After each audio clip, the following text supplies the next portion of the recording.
Yeah.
What's up?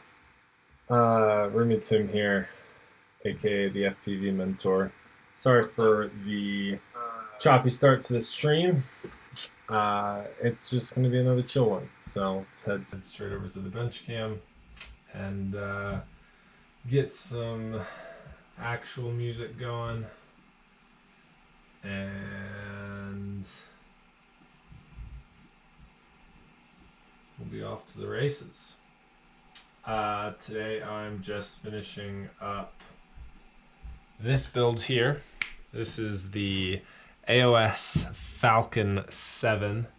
It's a real beautiful 7-inch long-range cruiser type of rig. A little quirks here and there with the rig. Maybe I'll talk about those a little bit, but overall, pretty nice frame. Crazy, like, tough and really well thought out and put together, it seems like. AOS, meaning Chris Rosser, had some work in this, and then the Falcon in the AOS Falcon 7 refers to Falcon Rad, who is a long-range pilot and does some cool content with that. So let's get some music going.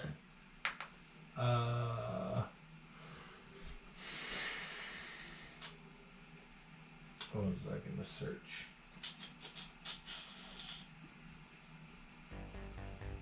some reason I don't have music coming out of my speaker here. Let me see if I can fix that. Maybe not. Alright, not the end of the world. You guys will hear the music and I won't. So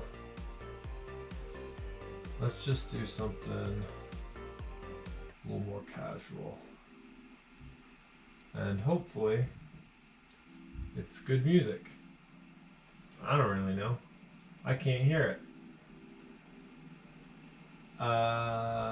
Cool. Okay. Hit me up in the chat if you got any questions while I'm working. Otherwise, I'm just gonna start working.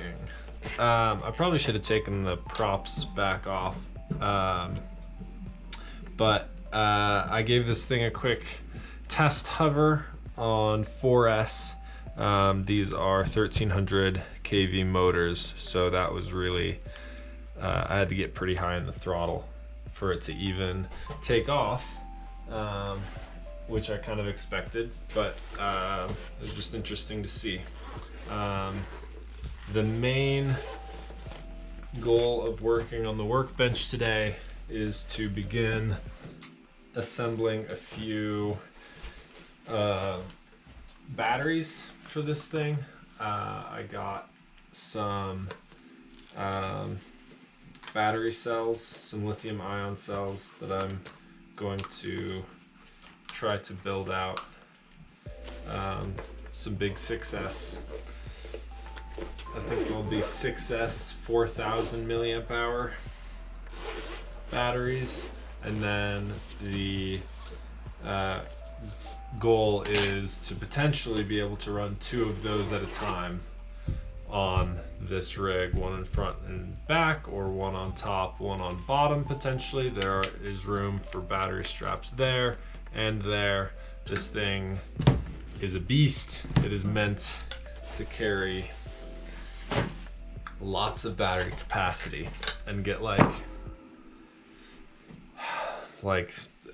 easily over 10 minutes of flight time, probably closer to 12, 15, maybe even 20 minutes with the right setup. So I built this relatively close. I built this relatively close to the build specs that Falcon Rad himself uses on this. Primarily, I don't remember what brand of motor he uses, maybe the Brother Hobbies, but same size and same KV is the first distinction. These are 2806.5 motors, 1300 kV, meant for 6S, 7-inch props, 7-inch tri-blades primarily. Sorry, this thing's too bulky to try and take off the props on the workbench, on the bench mat. This whole thing is pretty massive and takes up a majority of my bench mat.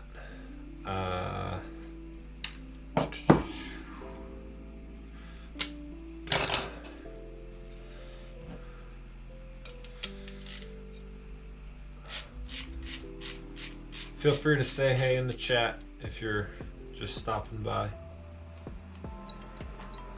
All right, so today the final steps of this build include installing the TrueRC barred pole antenna on the rear of the quad and heat shrinking that into place so it's nice and tight and secure.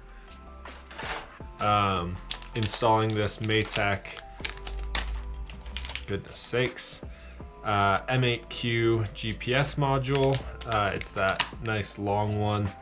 And then I've got some UMA grip as well that I'll cut up a little piece, but it's mostly the GPS. The antenna should go pretty quickly.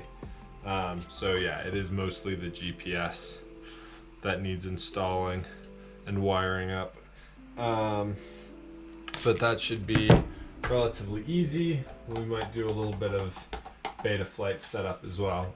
Give me 1 second. I've got this stream up here. I would just want to check audio levels.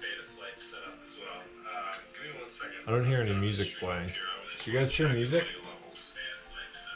Oh, it's just very quiet. I don't hear any music playing. Oh, that's low latency though. That's good. I don't know what this music is, but I'm just gonna give it a bit of a boost.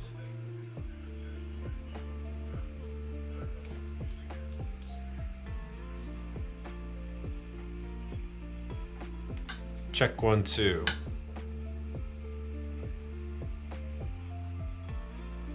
Check 1, 2.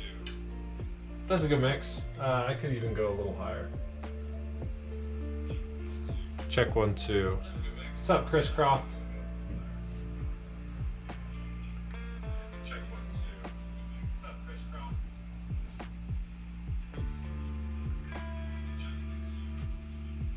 Check, check.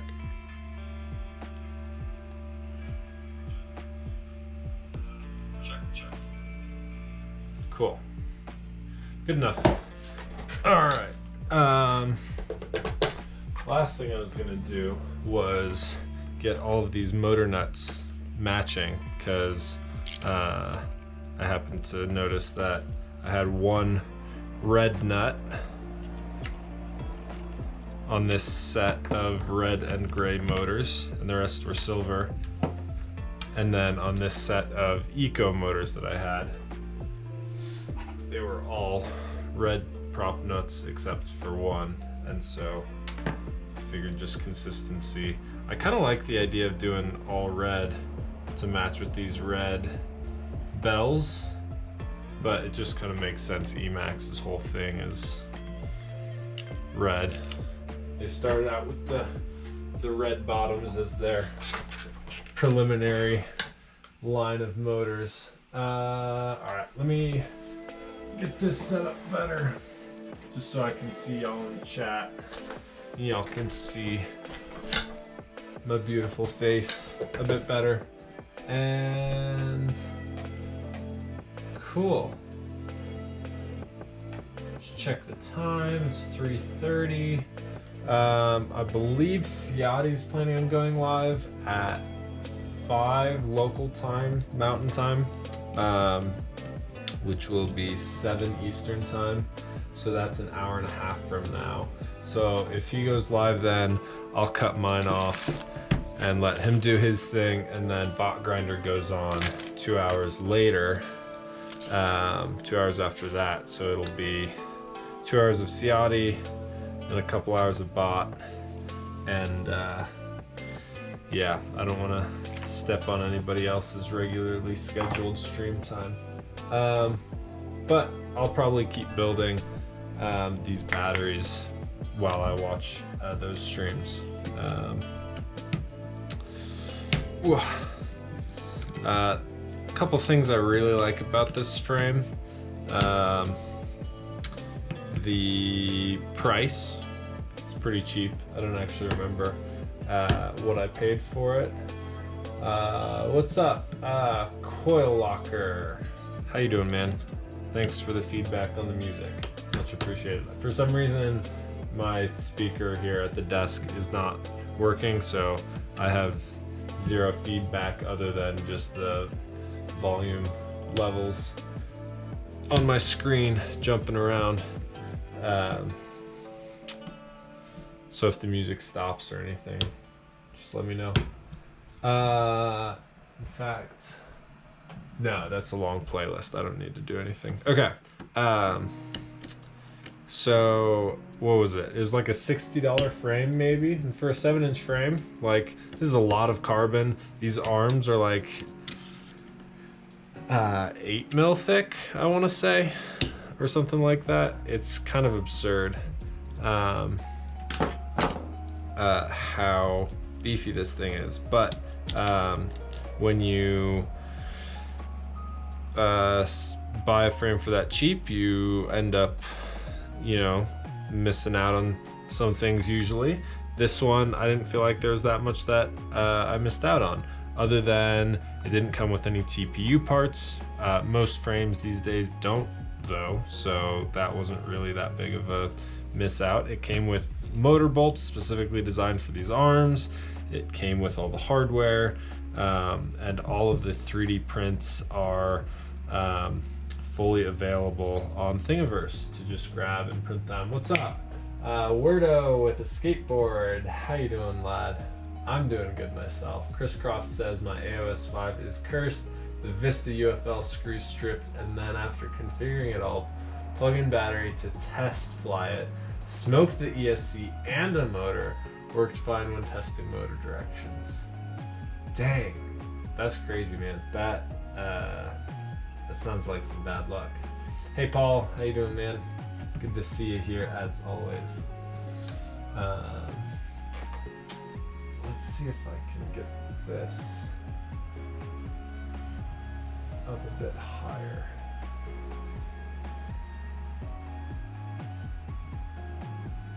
There we go.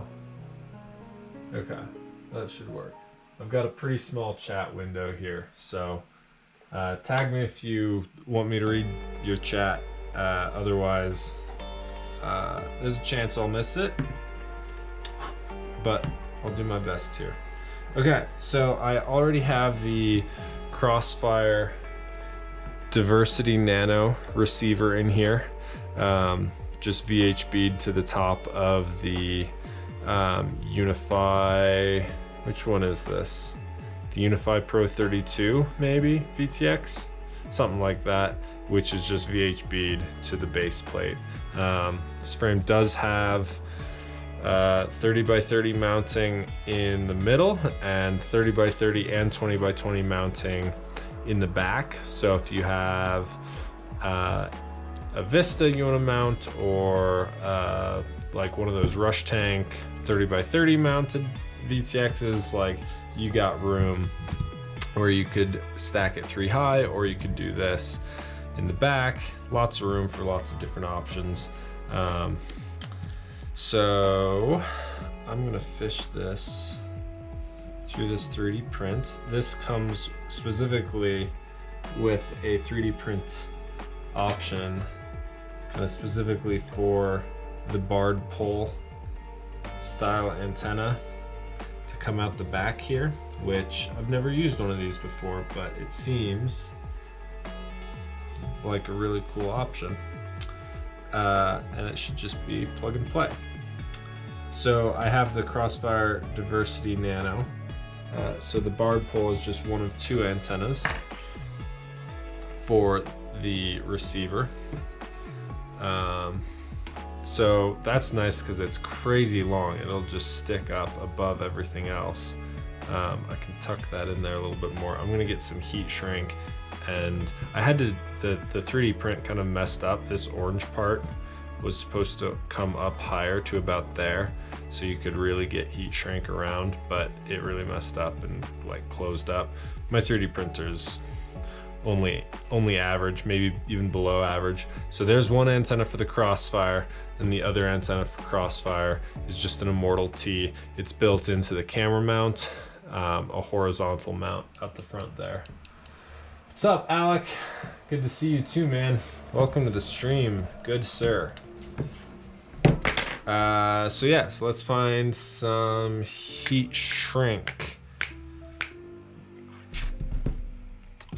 Keep it somewhere around here.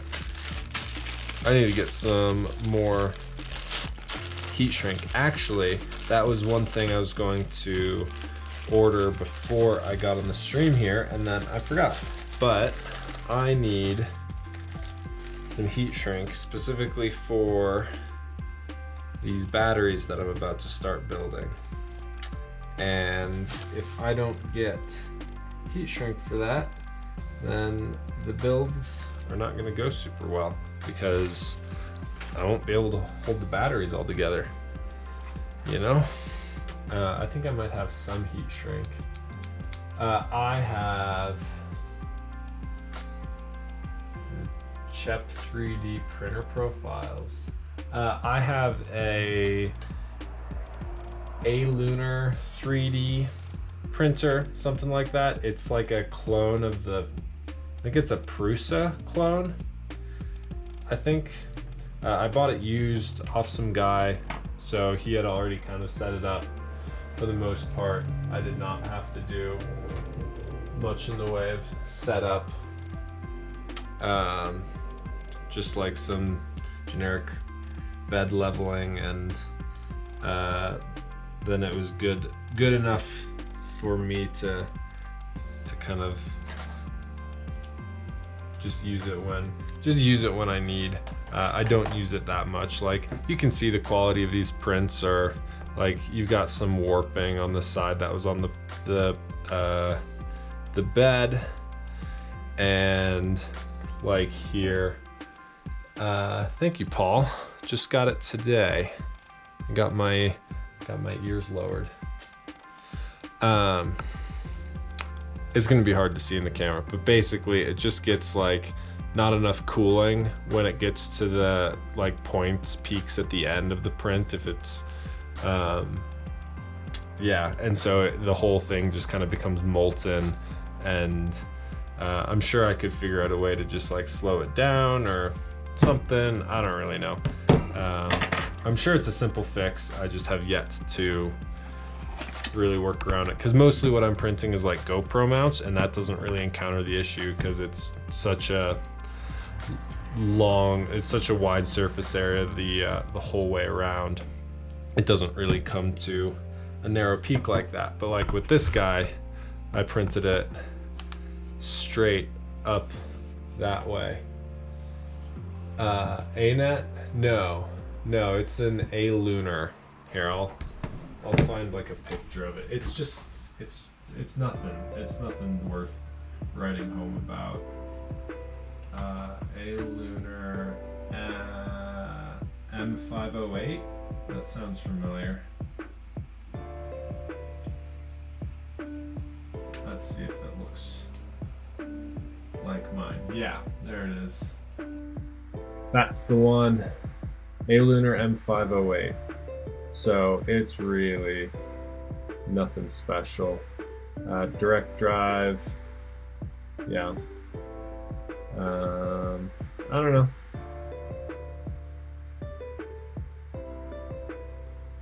Using this guy's profiles make a huge difference on my Ender clone. I've tried somebody else's profiles. Here we go. Alright. Whoops. Go to site. Alright, I'm gonna open this Cura Chep profile thing. I'm gonna look into that later. I appreciate that link. Yeah, that should be helpful. I had Chris from Drone Co., the guy who makes the slam squirts. I had him send me his profiles because I tried to print these Cinewhoop ducts and they came out all stringy. And I was like, well, what could fix that? And I asked some people, and Chris chimed in, and I DM'd him and was like, hey, send me that. Or he like offered to send me the profile that he uses for all of his, and he does tons of 3D printing and like sells that slam squirt kit, which is a bunch of 3D printed parts on a squirt basically. So yeah, so I figured that would be good, and then I tried to load it in and it wasn't right in any way. And I don't know enough about 3D printing to like take what works for that profile and make it work for my printer, but I'm sure I could figure it out. I don't know how to work around the different like bed sizes and all this. I'm just not very immersed, but that's all right. Like, I got these all printed, and you know, it's good enough for me.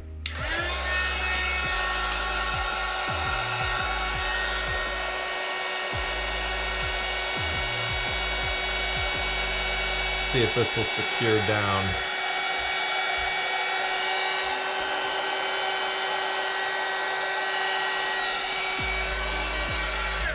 I could also, there's a nice opening in the back here. I could also, and probably will, shove some hot glue up there to try and really secure this thing down. But I'm gonna start with a double layer of heat shrink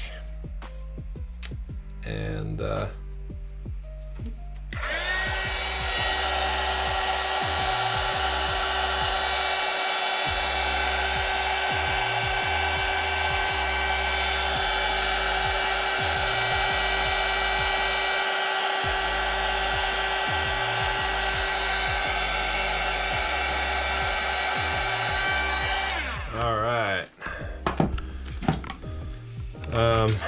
just give it a quick wiggle around.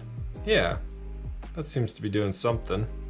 I felt it move a little bit already, so I know it's not super secure, but that's the thing about these long-range drones, is they don't really need to be crash durable, because you really shouldn't be crashing them.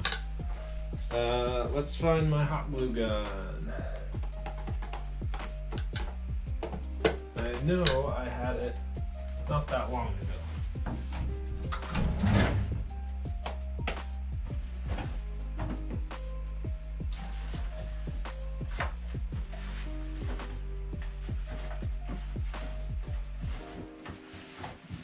Okay. Where'd it go? Scan the workbench. Okay. There it is.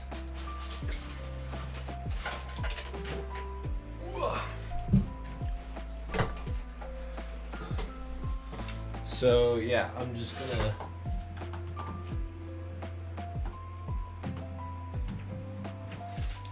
use the hot glue gun to kind of gum up the underside of this, just to give it a little more rigidity. In the meantime, let's crack open this GPS module. I'll get some more lighting in here too.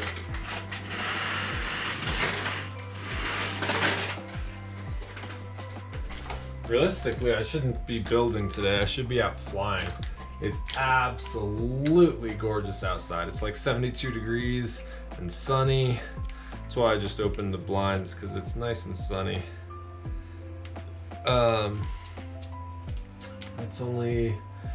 It's not even 4 p.m. yet, but it just feels like such an ordeal to like charge up batteries. I don't have any batteries charged, and get that going, and then we got some of that PVC heat shrink. That's nice.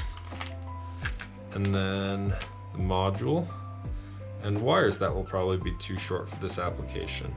Ooh, wait, actually maybe not. Maybe they'll be just enough.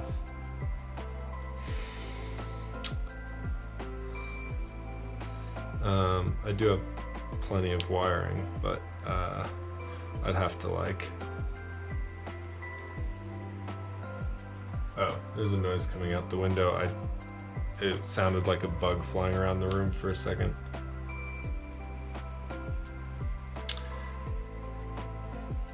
All right. Let's see what we can do with this. So this 3D printed GPS mount is specifically designed for this Maytech SAM M8Q GPS module, which I guess that's a barometer, or I don't think it's a compass because it doesn't have the SCA or SDA, SCL. What are those pads? I don't remember, but it doesn't have those compass pads. It just has power, ground, RX, TX. But it seems to have this other sensor here. Oh, it's probably a barometer, not a magnetometer. But wait, yeah, that's what I said before. It's probably a barometer, which will be nice. Having barometer measurements for altitude is typically way more accurate than GPS altitude. GPS altitude is great if you're trying to use surveying information to be like, I know that the ground at these GPS coordinates are, you know, is 4,000 feet, 5,000 feet, whatever. But when you put a quad in the air above that elevation, like, it just becomes unreliable. As far as I think so, anyways. That's what I've heard. Okay, so I had to print this whole thing with supports, and like cleaning the supports out of this tiny hole to feed the wires through it just didn't go super well, so there's still some crud in there, making it hard to fish these wires through. Hot glue gun is about up to temperature. There we go, I've got 2 of the 4 wires through.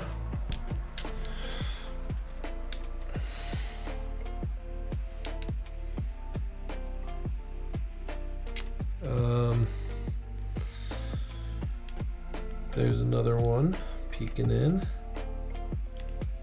Come on. Come on, bub. There we go, there's 3. Maybe if I just pull on the 4th, we'll just figure itself out. Nope, maybe not. Where are you, power wire? It's a pretty important one. Looks like it's, there it is. There we go. All right. So I'll worry about proper wire management later. I just want to get these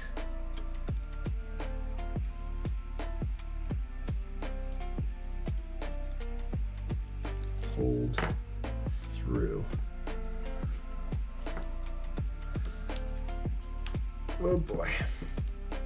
I'm sure I could just take this rear mounting print off the standoffs or pull the standoffs off or something, and it'd be a lot easier, but meh, that's too easy.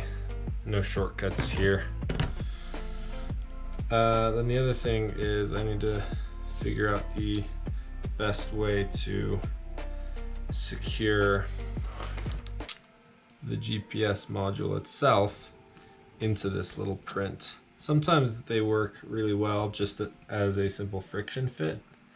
For some reason, I think I'm going to do something a little more than that this time. Although,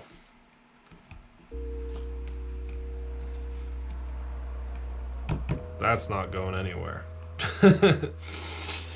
Yeah, that might be good. That might be good as is. All right, hot glue gun's hot.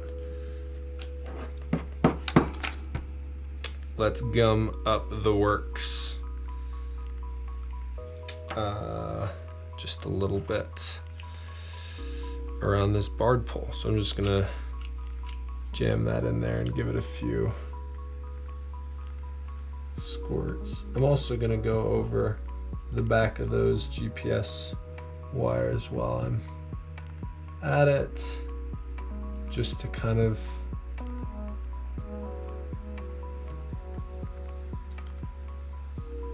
turn this whole unit into a single piece instead of I'm not going to connect the VTX antenna with any of this glue, but I just kind of want all of this to mold together as a single unit, and that should do it. Clean up the glue strings and let it cool.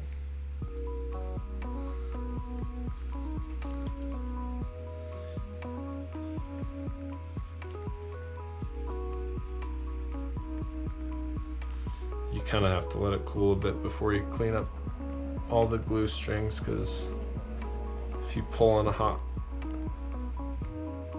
if you pull on a glue string while the glue's still hot, it'll just keep stringing. But yeah, you can kind of see where it's shiny in there. It's kind of just all gummed up. Hey Athix, hey Espander. How are you guys doing? Hope you're well. I know I am.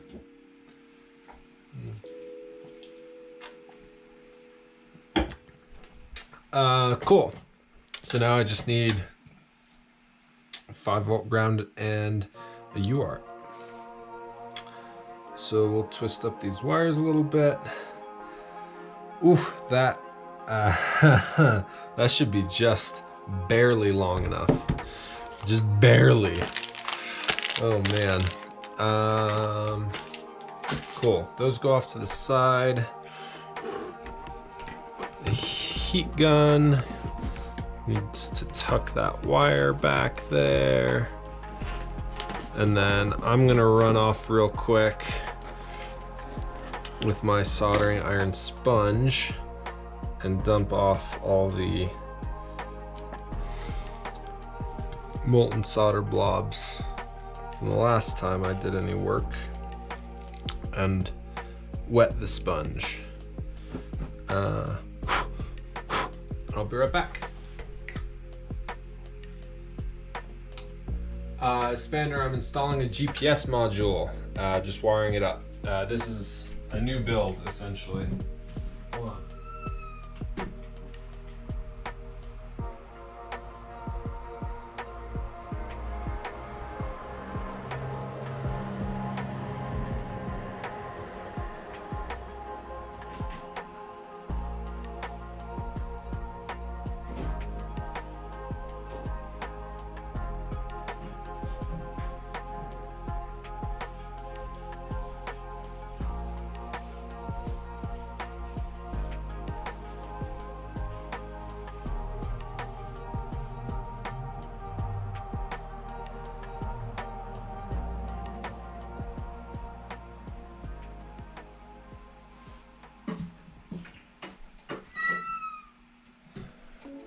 Yes, sir, long range cruiser. This is the AOS Falcon 7.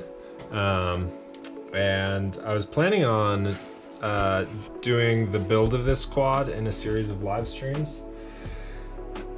And then I assembled the frame, and then I just kind of got carried away one day. I sat down at the workbench and I basically built 90% of it just like in one sitting.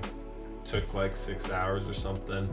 I just had a day off and I just didn't really have anything else I wanted to do more. So I sat down and built it all up and totally forgot that I was gonna live stream it all.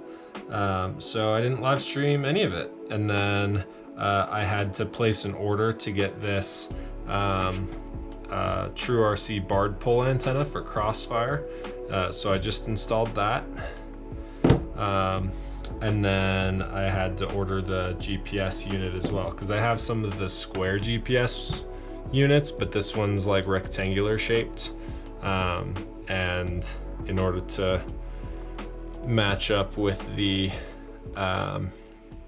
proper 3D print mount, I had to buy that. So I bought the GPS unit and I'm now installing that.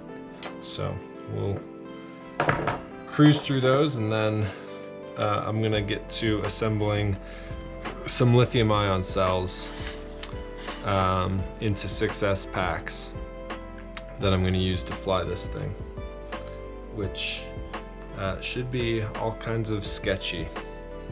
Okay, so, oh boy, oh, the wire's all twisted. Come on.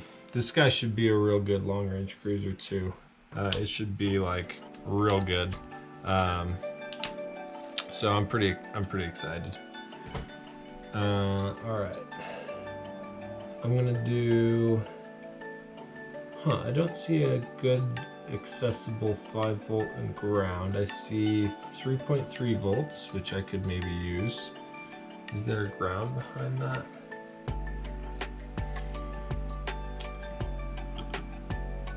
Nope, RSSI. I could share a ground maybe, or I could move the Crossfire 5 volt and ground, but I have R3 and T3, and I also have R2 and T2. We'll go ahead and use UART3. So I'll pre-tin those.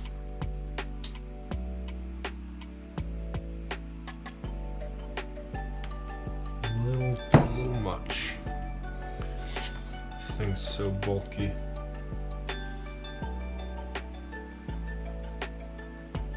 Okay. And then blue is T.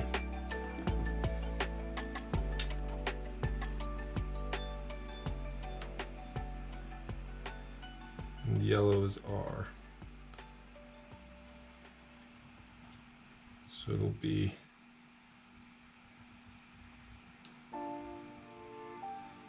TX to RX.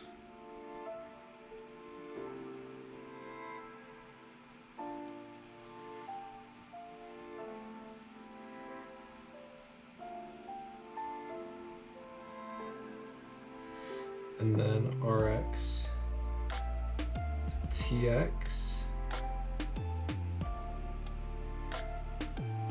Okay, looks pretty clean. And then, yeah, that can reach to that 5 volt. That can't quite reach to that ground though. Yikes.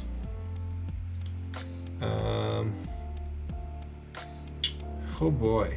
Okay, is there another ground? UART 2, UART 3, UART 4. What is E5 and E6? And RSSI and PPM and 2.3 volts. Okay. Maybe I need to extend just the ground wire. There's a lot of UARTs on this thing. I've got 1, 2, 3, 4, 5, all on this one side. And then I've got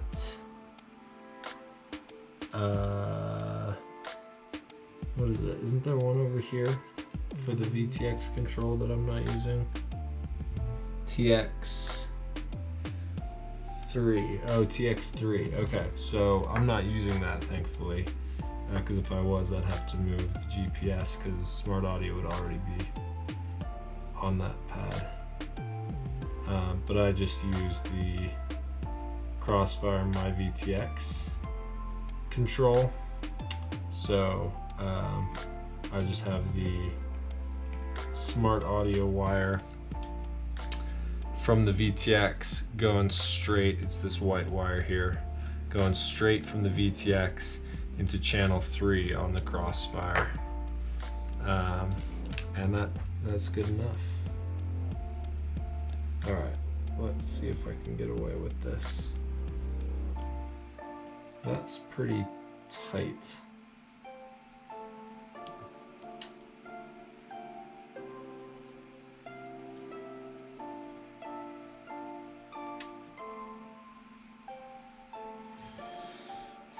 Anybody else working on any builds right now, either right now or just in general, like you've got it on the workbench and you need to finish it? What's going on? Anybody else got anything big going on?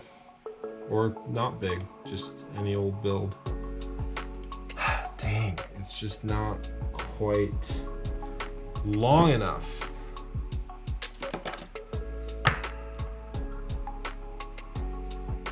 You know. But I ain't Ciotti.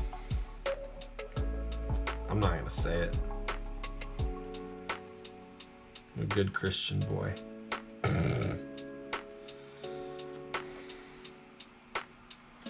Come on. Yeah, it'll reach. It'll reach. Oh, I really shouldn't stretch it out like this. I should really just it's so frustrating. All right, I'm gonna extend the wire. Should I also extend the power wire? Yeah, I should. Just a little bit. So this is really frustrating because like the power wire is just barely long enough where like it really is kind of working, but it's better to keep some slack in your wires. So I have plenty of spare wire and heat shrink where I can extend these out, no problem. And then I'll just rewrap them a little bit. I really probably shouldn't be unwrapping them all this much. It's probably totally unnecessary.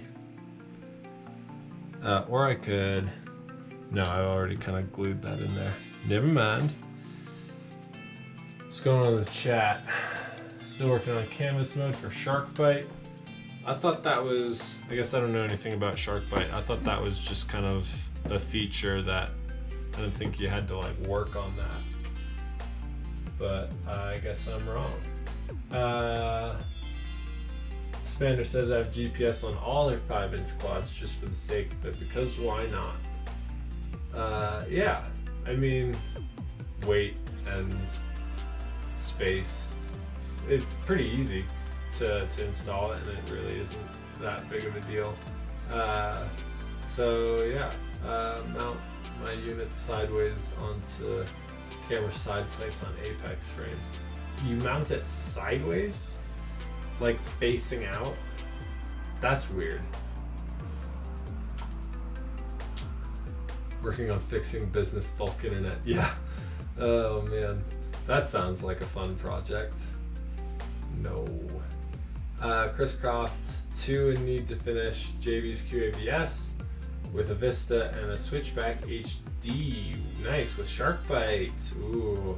Chris, I'm curious how that Switchback's gonna turn out, man. Or both of them. Sounds like a good pair of builds going on. Spander is installing a Starlight cam, the Cadex Polar, on one of his quads right now. Nice. Love that. Love that. All right. So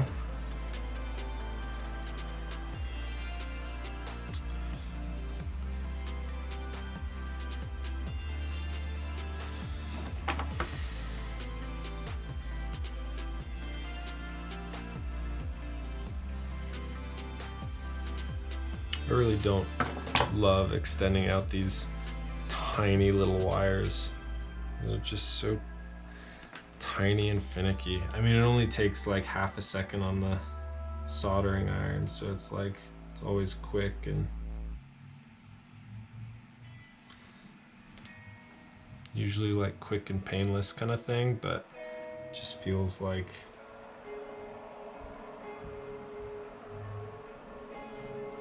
oh, I was gonna trim this first. Yeah, so because it's so close, if I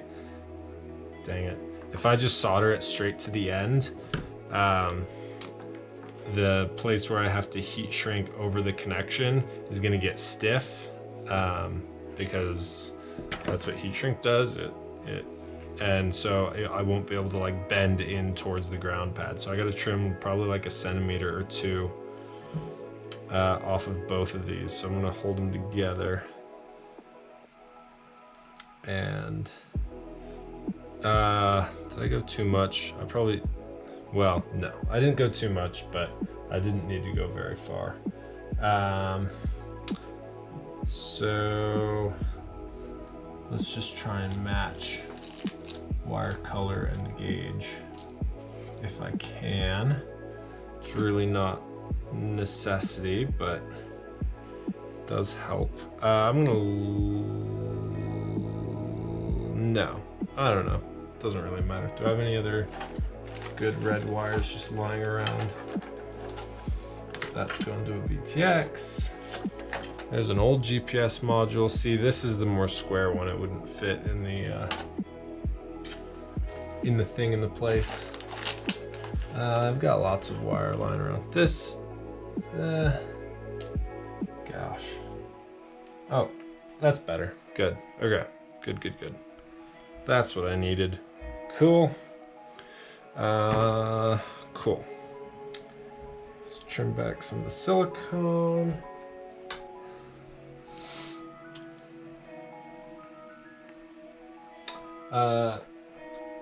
If I keep going and I like cruise straight past the time where Ciati starts his stream, let me know.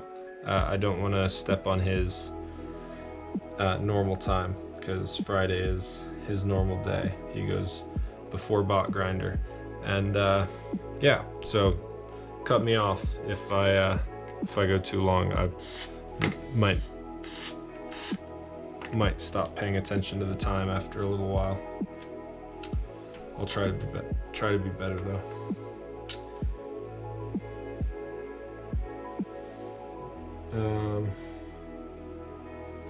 So the other day, story time.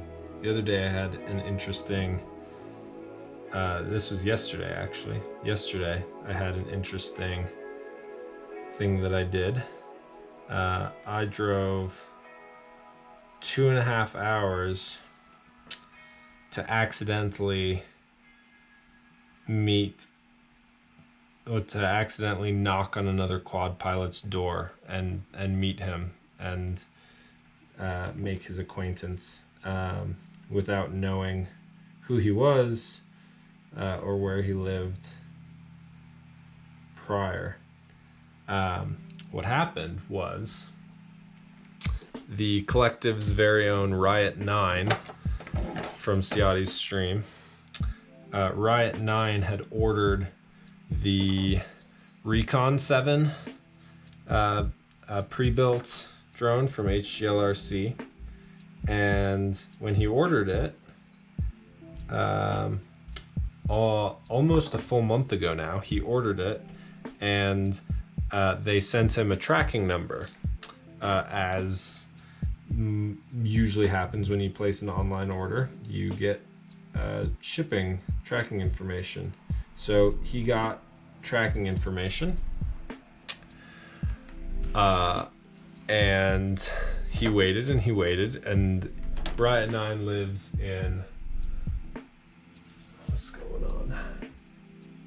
B-Man, what's up, man? How are ya? Yeah, I try to keep my workbench clean, dude. It is a struggle. I just have too many things going on all at once. Yeah, so Riot 9 lives in Australia, and he was monitoring the shipment from Hong Kong and waiting for it to come, and eventually the tracking information lands in the United States from Hong Kong. He's like, oh, that doesn't seem right. And then it kept moving through the United States, and eventually it was marked as delivered to a place here in the United States in Colorado, which is where I live. Now, it was about 2.5 hours from where I live through the mountains, but I saw him having difficulty with it. Hold on.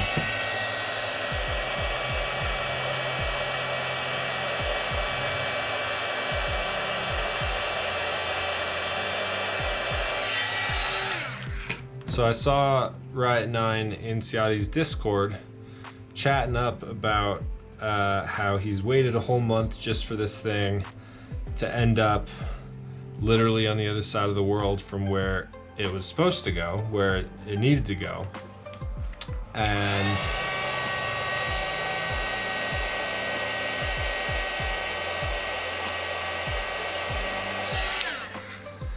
so I said to him, like, hey, its final destination, it says it's headed to Colorado. Let me know if you want me to do anything for you, because I live there and I can try and intercept it or like get in contact with the shipping company or whatever, while he tried to get in contact with the HGLRC store support and this and that. and he didn't seem to be having any luck with that. So I was tracking the shipment, and the other day I got off work and I checked the shipment, and I realized that it said that it was delivered. I was like, okay, well, that's kind of perfect because I'm off tomorrow. This was 2 days ago. I was off tomorrow, which was yesterday. So nice, Alexander. Yes, this is, man, I haven't done any more than just hover it in my living room yet, but man, does it seem to be a really well-designed frame. So far, I'm very happy with it. I think you're gonna love it, man.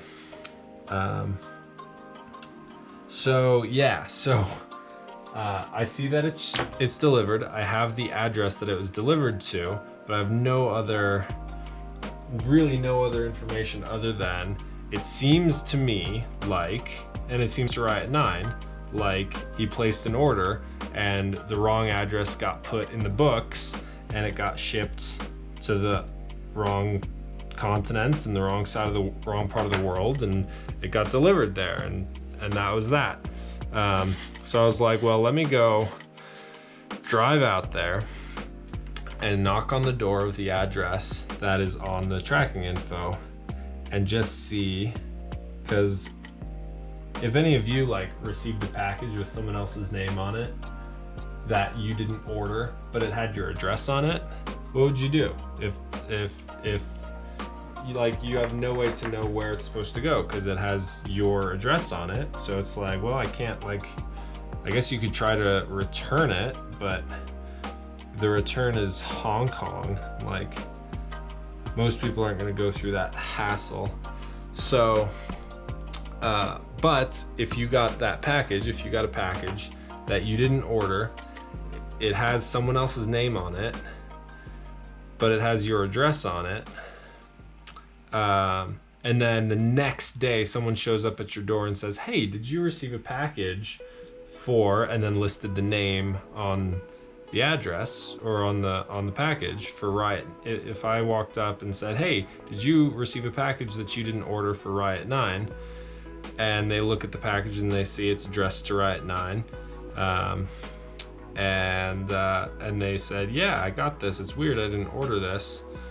And I say, well, yeah, well, it belongs to my friend. I'll take it off your hands for you. Like, that seems like a pretty trustworthy thing. So that was the plan. I was gonna do that. I was gonna go up there and say, hey, this package belongs to my friend. I'll take it off your hands. And then my plan was to just keep it in its box and just ship it off to Australia for him.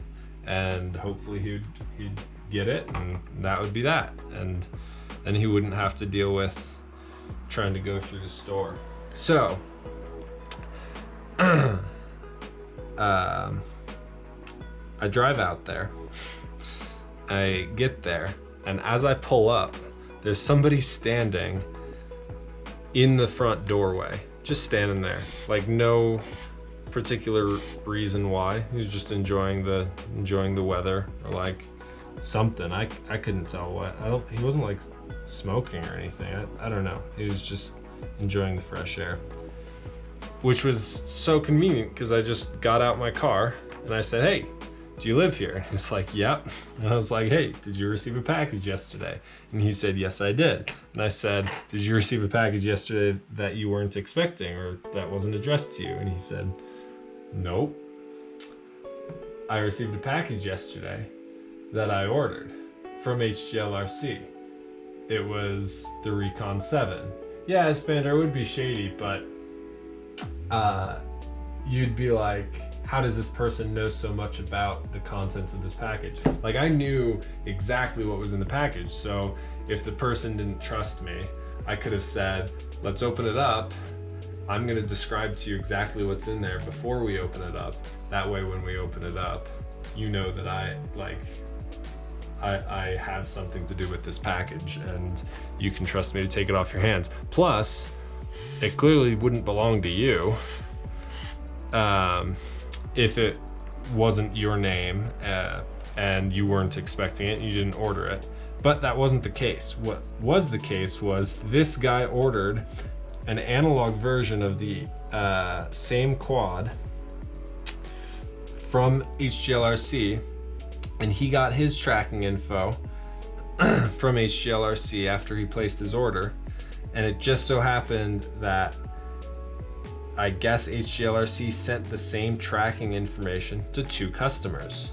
And so they sent the right tracking information to this guy here in Colorado, but they sent the wrong tracking information to Riot 9.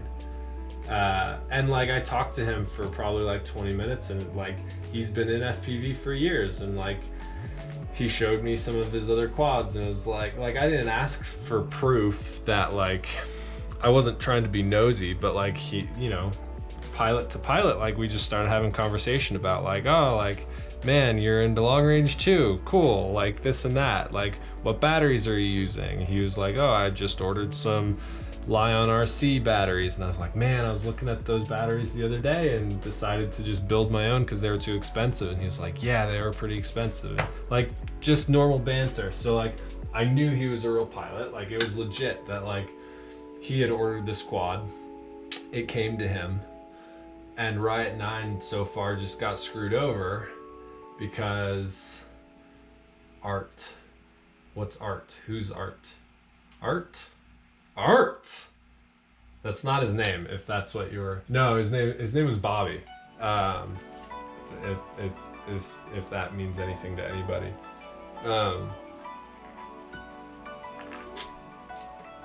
British sounding. No, very much not. Very much like a good old boy kind of guy. Very American. Cool, so that's the GPS soldered in. But yeah, so I talked to this guy for a while, and at the end of the conversation said good day to him. I got his phone number just in case of Alexander, you're in Lakewood? Dude, what the heck? I'm in Englewood. Dude, sweet, man. We should fly together sometime.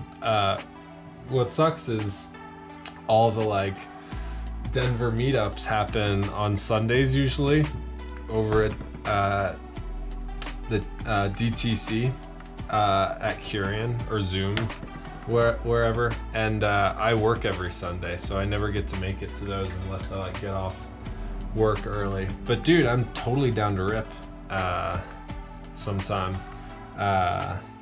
Hit me up. I'm Remy Tim on Instagram, and on Facebook I'm Daniel Maurer or FPV Mentor. Actually, if you just go to fpvmentor.com, yeah, usually working Sundays too. Dude, it's rough because like that's when all the get-togethers seem to happen. But if you just go to fpvmentor.com, all my socials are there if you want to hit me up. Here, let me drop a link. Yeah, just add me somewhere, and we'll get up and fly together. What type of flying do you do, Alexander? How long have you been?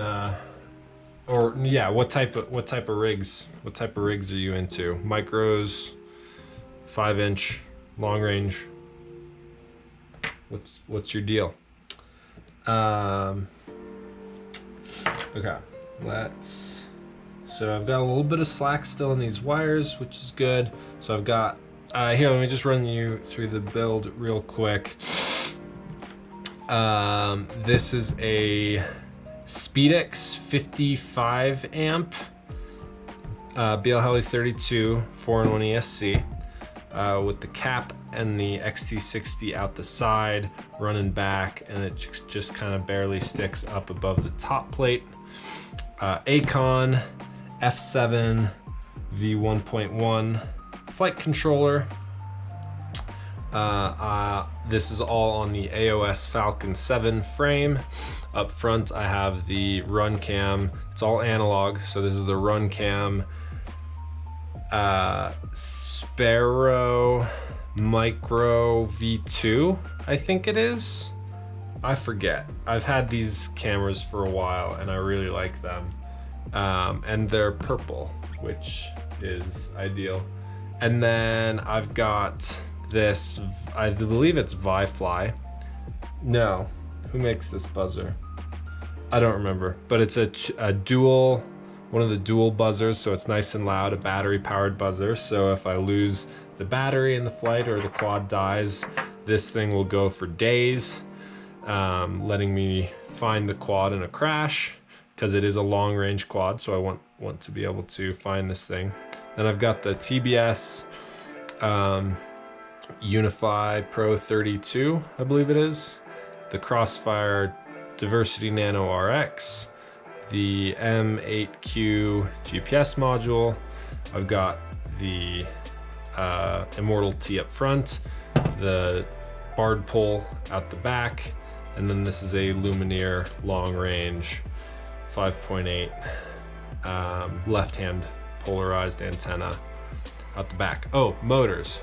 That's an important one. These are the Zing 2806.5 1300 kV. So this thing is going to be a 6S beast. Cool. That, I think, is the end of this build. I already weighed it with just some like weird accessories before I got the right GPS in the mail. So let's go get a new confirmed weight once we get the top plate on.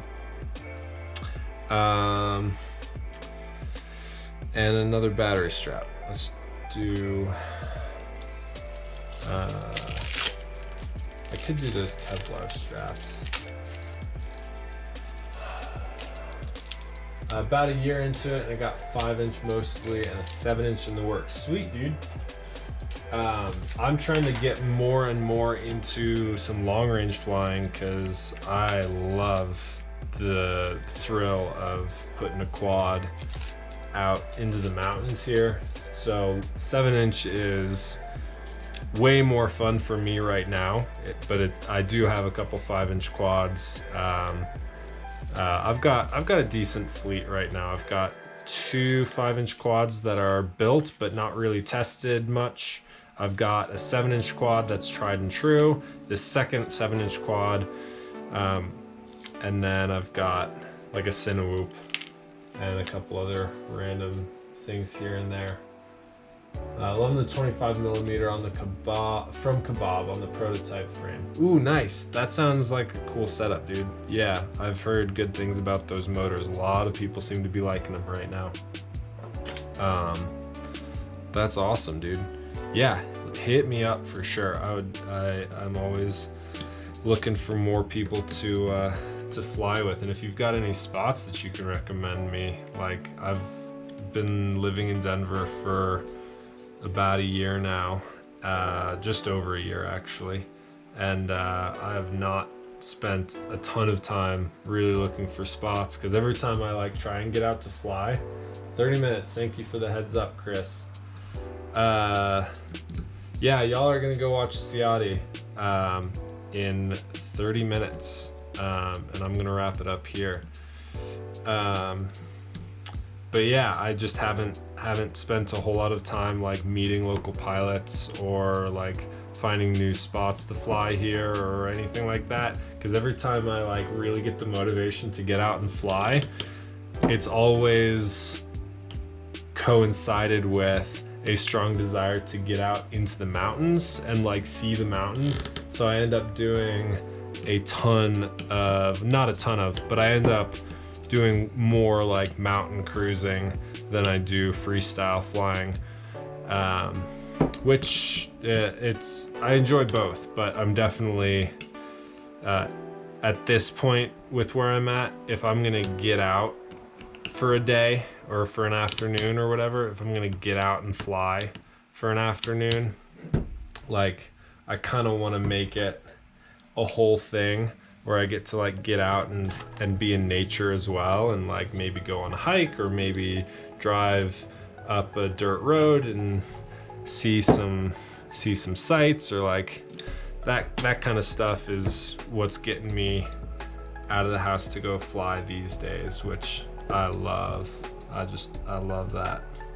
So, not that I'm opposed to ripping some freestyle packs, but I've been in FPV for about 5 years now, and part of me is just like, I'm done crashing. Like, I just hate crashing so much, because then you gotta like rebuild, repair, buy new parts. It's just like, it just feels like a hassle to me at this point, which it sucks, because like that's a huge part of FPV is like, yeah, we build, we crash, we repair, we fly, we crash, we repair. Like, that's just a part of the game. But I'm kind of like avoiding that as much as I can right now. Yeah, that's a good point, Alexander.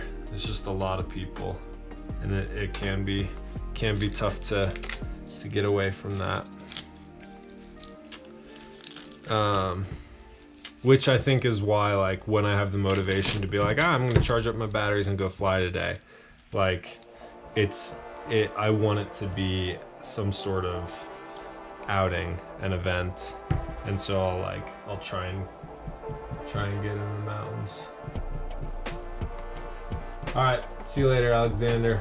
Thanks for hitting me up, man. I'll talk to you later, I guess. I'm gonna go grab a scale.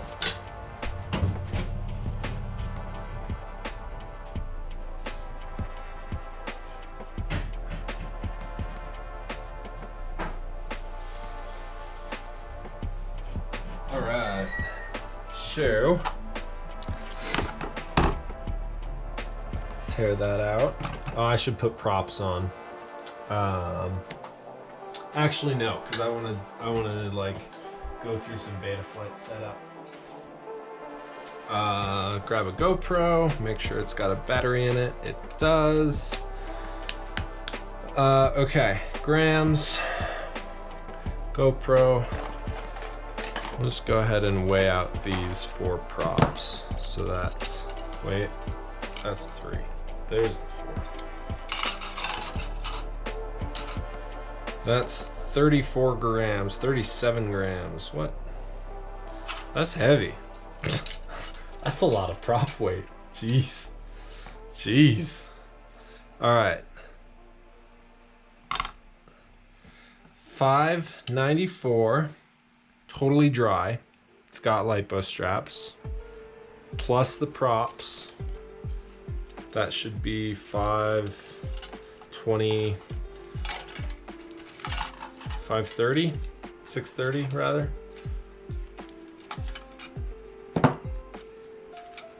Come on, hit one more. Whoops, let's go. Make sure it's not resting on anything. Okay. That is 630, 631, and then add the GoPro, 752. So 752 without a battery. And I am planning on running about 650 grams of battery on this thing. Cool. That's not too bad. 752. I'm trying to remember what my Super G weighed. I think it was heavier. Now that I think back, I want to say it was heavier, but I also had. So this is basically replacing this quad, which was is the Project 399 Super G Plus. I had like these bulky like motor guard and landing pad 3D prints, and like that added a bunch of weight, I'm sure. I ran this captain's chair mount, which like doesn't add a ton of weight. This frame seems way bigger, but for some reason I feel like this guy was just heavier, which is crazy because it's only got 2208 motors on it, which is, in my opinion, ultimately why this thing died out. So maybe I'll try to rebuild this with bigger motors. I had some trouble with getting this motor to spin.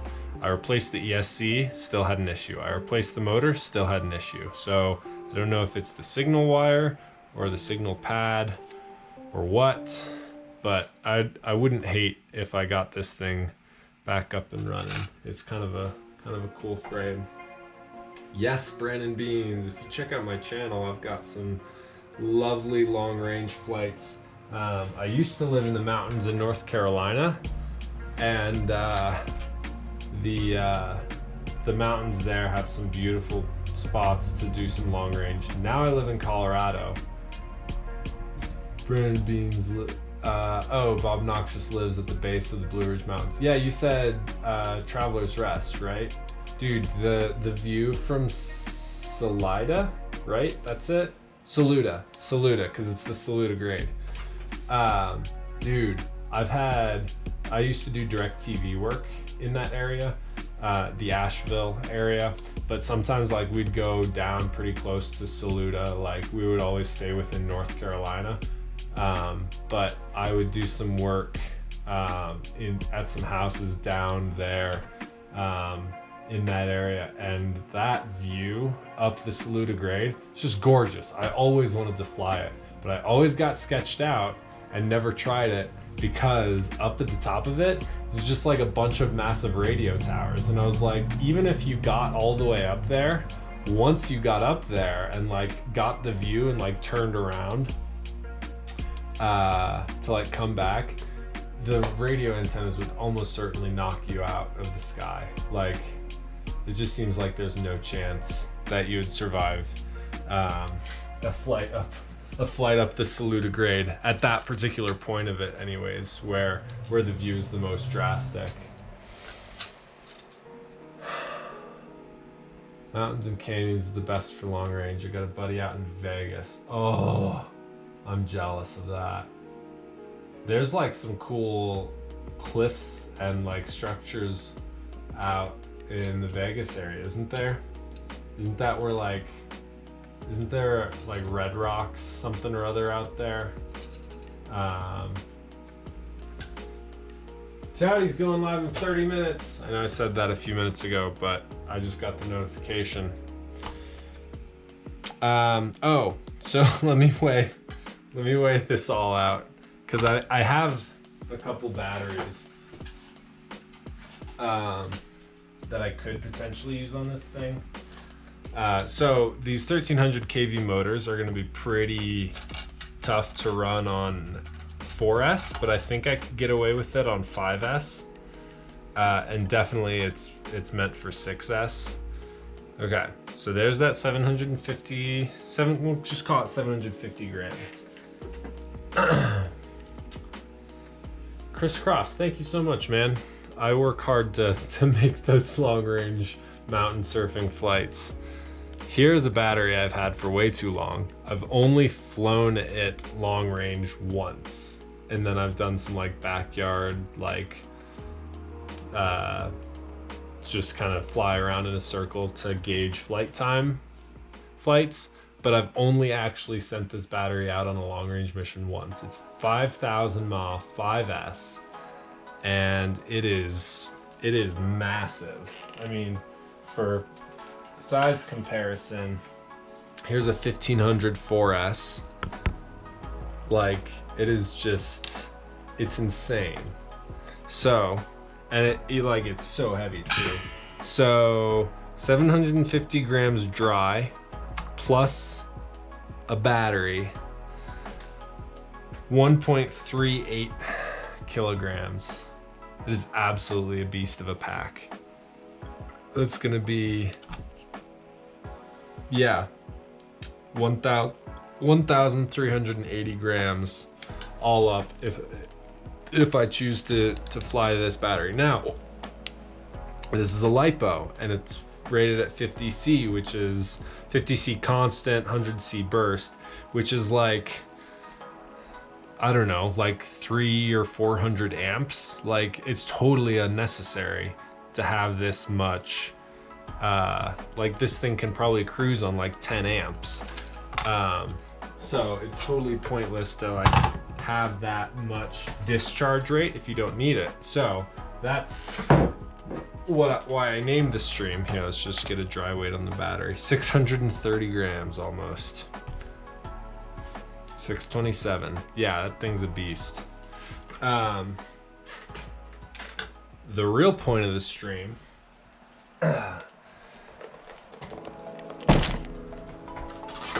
was to crack open this bad boy.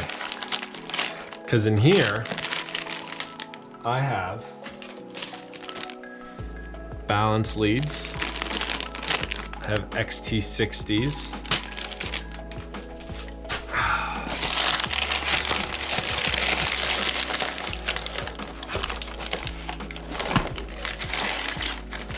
And I have battery cells. Ooh! I have way too many battery cells. Now, I'm not entirely sure if these are the best quality cells. In fact, I know they're not the best quality, but I don't think they're as bad as some of the stuff you're gonna find on the market these days. Because they're not clones of like the VTC6, they're like their own thing. The specs on these are supposed to be, I should pull it up just to double check. I really shouldn't guess on this. The specs on these, I believe, are 4,000 mAh and a 35 amp discharge rate. Let's see what's going on. Bob Noxious, excited. Brandon Bean says, Remy Tim, you gonna spot weld those, right? No, I'm just doing soldering, which is less than ideal, but I don't have a spot welder. They're 21700. Yeah, exactly. They're 21700 cells. Okay, 18650 store. Let's check my order here. Okay.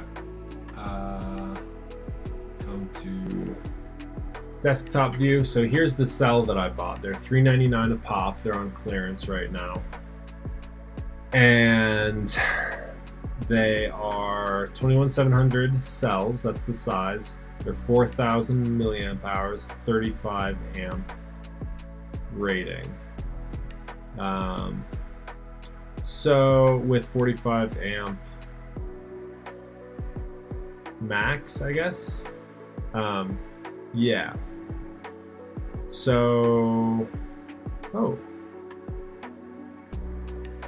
let's see. I didn't really check the reviews much, or maybe this is a brand new review. Yeah, this is a brand new review. This wasn't here when I bought them, but this is a 6S 4,000 milliamp hour. Bought these because I purchased the wrong ones. These work nicely and provide much needed weight and flight time. Another FPV pilot. The price was right, and I got them from the deal of the day. Goodness sakes. Love the battery store. They have great pricing and shipping. Nice, another drone pilot. So yeah, hopefully these bad boys are gonna be awesome. Oh, there we go. All right, so I'm not spot welding these because I don't have a spot welder. So I'm just going to be soldering them with some nickel tab. My initial plan is just to do, I bought 24 cells. So my initial goal is to do 4 packs of 6S1P. But I wouldn't be super opposed to trying a 6S2P cell, which is 855 grams approximately. I mean, I know they're in the case, so we'll call it 800 grams, but I also have to add the wire, like heat shrink and a little bit of tape and the XT60 and the balance lead and the nickel tab. So realistically, that's probably a pretty accurate weight. 8, well, let's compare actually, because I already have a 4S version put together. So 285 versus 296. So the finished product can actually be heavier. These are different cells though. So 4S 1P, but yeah, I'm planning on doing 6S 1P. And so yeah, so maybe 450 grams per. That's not too bad for 4,000 milliamp hours. Slower discharge rate. Like I said, that big 5,000 cell. Yeah, I'm not like too worried about, I know you don't have to use a spot welder. I did build this pack and an 18650 4S1P, and I think I damaged one of the 18650 cells probably with heat. Yeah, I think I'm gonna do 4 individual packs, and then if I want to fly 2 packs at once, I'll just use a parallel plug and plug 2 of them in together. That makes the most sense. So yeah, I'm gonna find my nickel tab and some other stuff and get started on this. We've got 15 minutes till Ciati's live, and I did buy a replacement 18650 cell for the one that I damaged, because I can tell when I charge it, the internal resistance is way higher on one of the cells. So I need to replace that one. Give me a second.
Edge cam. All right, I'm back.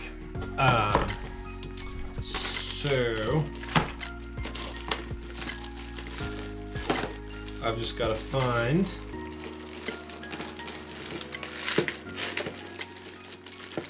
some of the stuff I used to build these 4S packs. I still have a bunch of balance leads for that. I've got some wire and some XT60.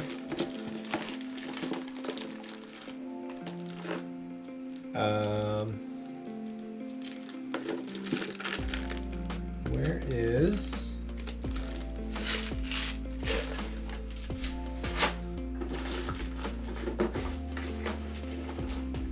maybe it's not in here. Oh, there it is. There it is. Ha! Come on. Come on. Some nickel strips. What else do I need? I've got electrical tape here. I should probably get some like Kapton tape. Is that what it's called?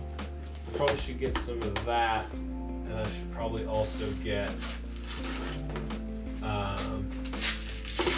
some heat shrink. While I'm thinking about it, let's see. Throw that back in there. Close that up. What time is it? We're close. Ciati's almost about to go live, meaning this battery, what was this stream called? I don't have it anywhere on OBS. Ah, there it is. Where's the video title? Battery Building Bench Bash. It's totally meaningless. because I haven't built any batteries on the bench. It was a bash, though. Just a good old time. All right. So that's like 2 3/4 inches or 3 inches. Hey Google, convert 2.5 inches to millimeters. 2.5 inches is 63.5 millimeters. 63.5. Okay, so I need to find some heat shrink that I can get in a short amount of time, which means I'm probably ordering it from Amazon. Let's see what we can do. So like 70 millimeter heat shrink, maybe bigger. I guess, let's try bigger.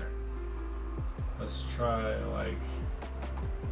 80 millimeter and see heat shrink. See what comes up. Let me share my screen.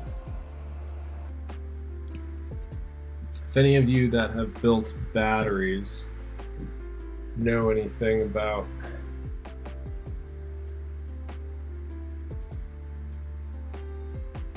.60 gauge battery PVC shrink tube, 80 millimeter battery pack, that seems right. That one, those are cheap. Okay. Black or clear, those are cheap. Ooh, colors, 80 millimeter. If I can get, what, all my 3D prints on that quad are orange. I've got purple electrical tape. If I had to pick between purple and orange, what would I do? I think I'd go with purple.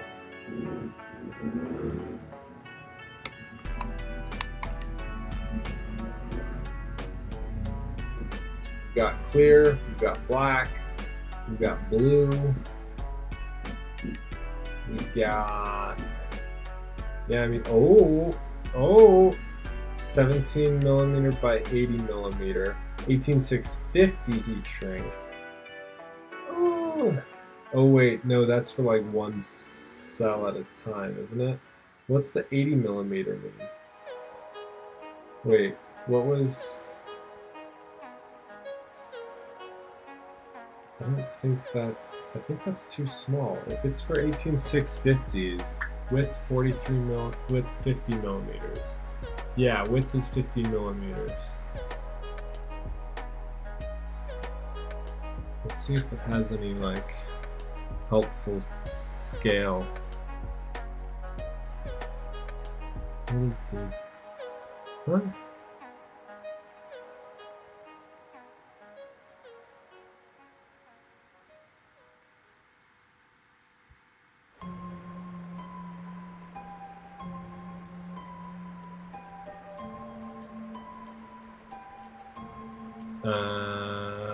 Either way, 50 mil is not going to be big enough. But why does it say 80 mil? That's what's not helpful. Anything I ordered from Pyro seems to arrive in 2 days. Do they have heat shrink big enough? I can get cable main like heat wrap with waterproofing. Mainline heat shrink or shrimp wrap. Yeah, that seems. Here we go. Bigger stuff. With 66 mil. That might be big enough actually. What's the 17 to 80 mil? All of these say 17 mil to 80 mil. Why are they all saying the same thing? Despite all showing different sizes.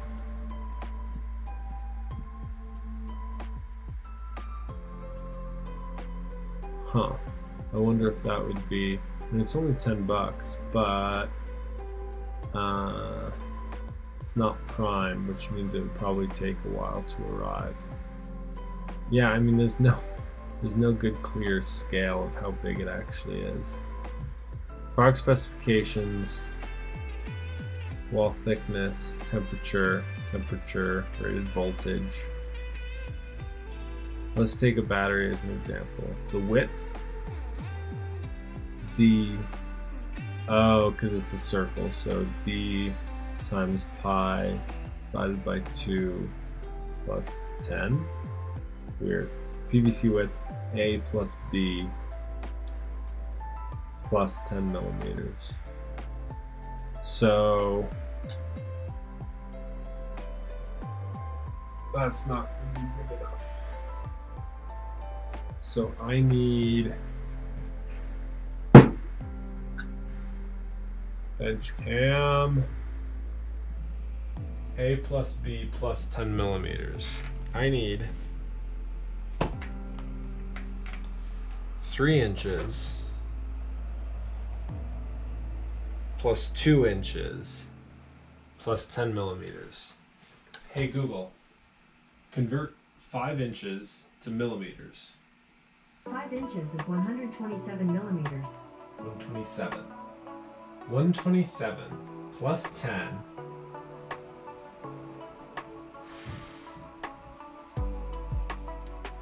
We'll call it 140.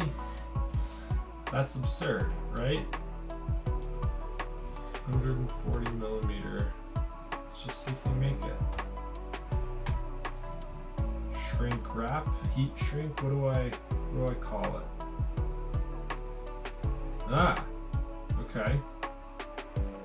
18. Why does it say 18650? What's this for?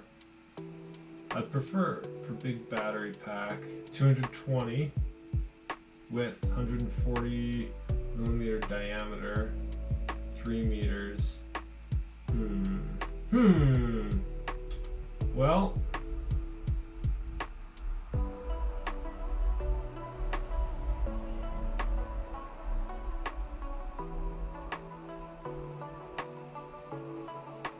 I could go with black. Let's see, do any of these have prime?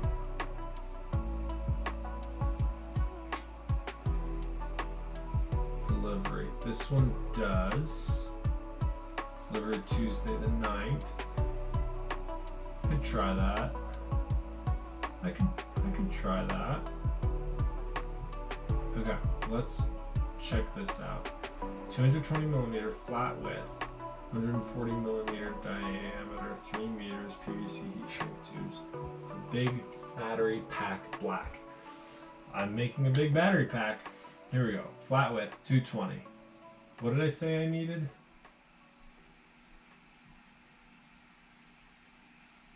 I don't remember.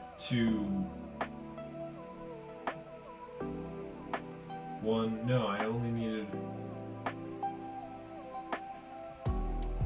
flat width 140 millimeter. What is that the? This might be too big. This might be too big. Oh, here we go. For protecting battery wraps can be used as protective cover for various, such as 18650, 2100 packs, but it doesn't say how many cells it fits. Let's go to reviews, huh? Excel or Excel. Thinking about Noxious. I got it today. It's brand new. No. Oh, there's some reviews. Nope. Ratings. No reviews. No customer reviews to tell me what this fits. All right, I'm gonna be the guinea pig.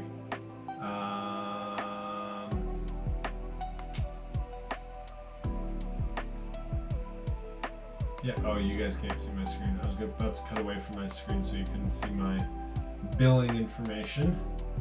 But that doesn't matter anyways, because you can't see my screen.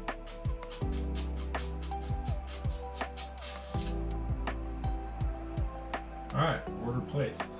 I know it had some big heat shrink. I don't think...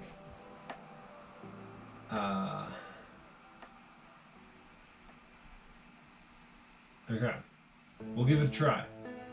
You know, is a groupthink learning experience. So, if you've never built a battery before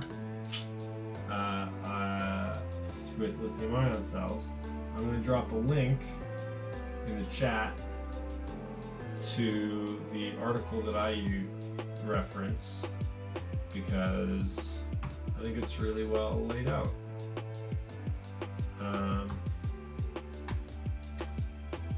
So check that out if you want to try this on your own.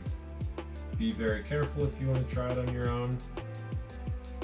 All batteries. What's going on here? I can't read it because it's in German. Yes, accept all cookies. Sure, why not? Here, get my screen.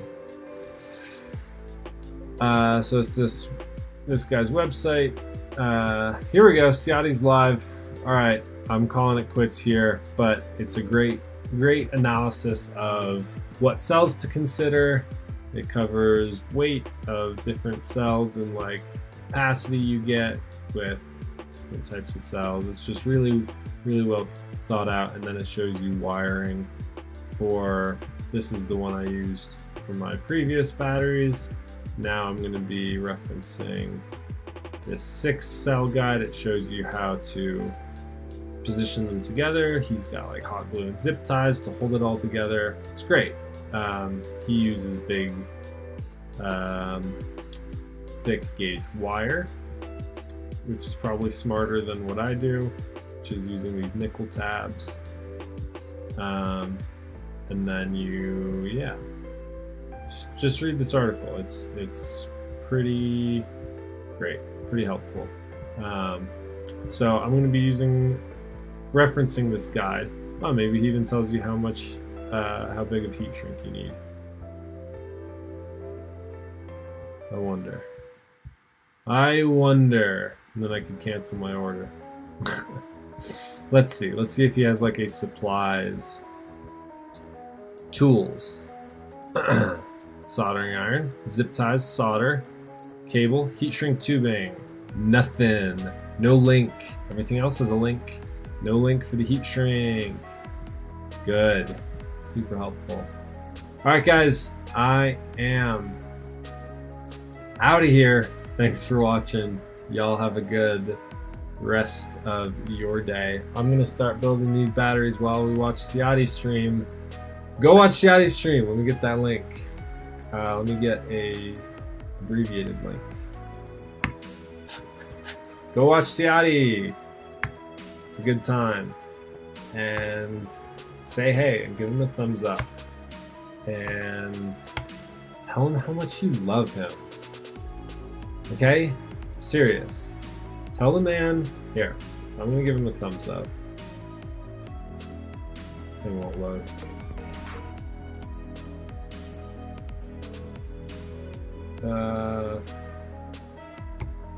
Try and mute it if I can. Okay, go click the link. I don't know where it is for you guys. Click the link. Go watch Ciati. I already see Riot9 in his chat. I already see Chris Croft in there. I don't see Bob Noxious yet. Or Brandon. Brandon's dang. Oh, there's Bob Noxious and Espander. Alright, y'all are all there. Bye, guys.